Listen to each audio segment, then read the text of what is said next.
just want to say I almost died. And here's my picture proof. Bruh. Want to know how? Give it a second. So I was swimming in my pool, and I'm a Swiftie swimmer, okay? And a boy about yay high, yay high, was playing Marco Polo with me and my family. He said Marco, I said Polo, and I swam underneath that boy. That boy, being yay high, kicked my head on accident into the drain at the bottom of the deep end. Well, in those years, I had braces, and my braces got caught at the bottom of the pool, in the drain, in the deep end. Like, how does that even happen? So my braces are like stuck at the drain, and my body's like floating up, I was like, I can either die as an 8th grader or go into high school. What a choice. So I said 3, 2, 1, and I went up for air. And we got this creation right here. Yeah, that's me.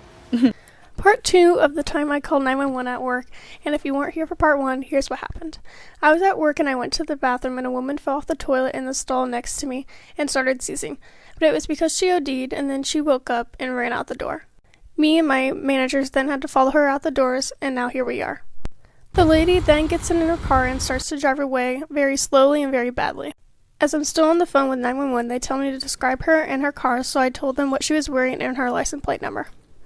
I told them that she started to pull into the bank that was next to us on the right of the store.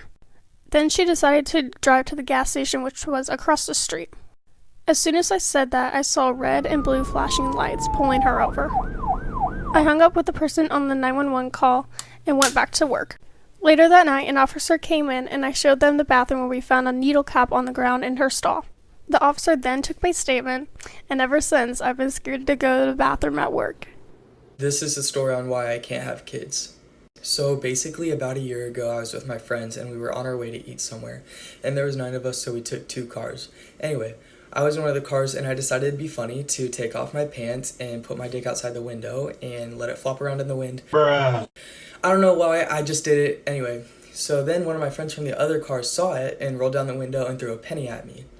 The wind current took it and it hit my right nut.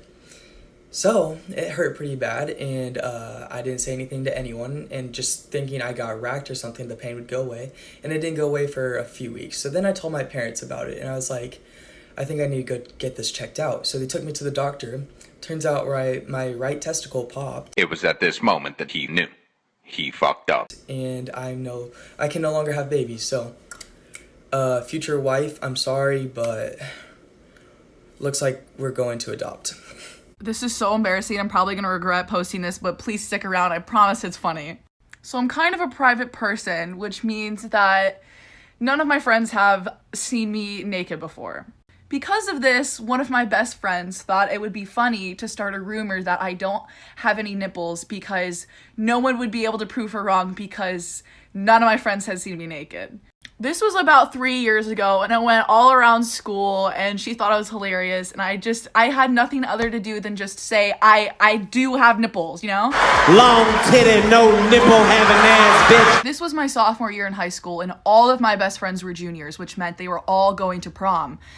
And because of this, they wanted me to come too. So one of my friends, Kevin, was like, yeah, I'll ask Madison, she can come with me. So after school one day, I come out to the parking lot to find this. You don't have nipples, but you could have a prom date. He said she ain't had no nipples! This is real. So fucking embarrassing! Okay, put a finger down if you had Shawn Mendes meet and greet and you wanted a really cute photo. So you go on Amazon, you buy a pink sparkly cowboy hat. So you go to meet and greet and you ask him to wear it. And he says no. And then you're like, can you at least pose like cowboy? And he says no, that makes him uncomfortable.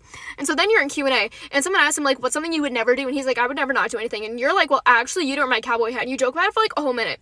And then you're in another city, but you're so drunk, you're at Barricade. You don't notice him asking for your hat. So then the next night you go to another city and you're at Q&A and he recognizes you and calls you cute. And he's like, I asked you for your hat last night and you didn't give it to me, but if you give it to me tonight, I'll wear it. So that night you try to get on stage and it doesn't make it on stage, but he does wear your friend's hat that does get on stage. And then another night, or another city, he comes on stage before he even greets the crowd. He pretends to tip a cowboy hat at you. And now Shawn Mendes like knows who you are and you guys have like an inside joke.